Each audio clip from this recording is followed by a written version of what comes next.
హరి ఓం. శ్రీ గురుభ్యో నమ. హరి ఓం.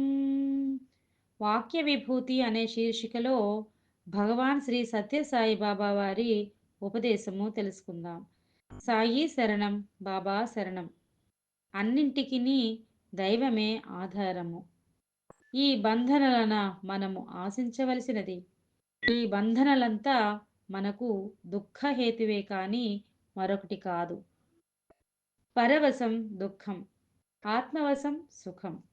నీవు ఆత్మను విశ్వసించు, ఆత్మపై నీవు ఆధారపడు, అంతేకాని అన్యులపైన ఆధారపడకు.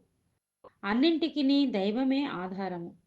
ఈనాడు మనం సరైన సేవలలో పాల్గొనాలి, త్యాగములో ప్రవేశించాలి. అందుకోసమే వేదాంతం చెప్పింది, త్యాగము చేయని చేతి కంటే కాయలు కాచిన కొమ్మ మేలు అని. అనగా చెట్టే మేలు మానవుని కంటే, చదువుకున్న మొద్దు కంటే భూమిని దున్నే ఎద్దు మేలన్నారు. అదైనా భూమిని దున్ని పంటలు పండించడంలో దేశానికి ఉపకారం చేస్తుంది. ఈ చదువుకున్న మొద్దు మనిషి ఏం చేస్తున్నాడు? సంపాదనకు ప్రయత్నం చేస్తున్నాడు.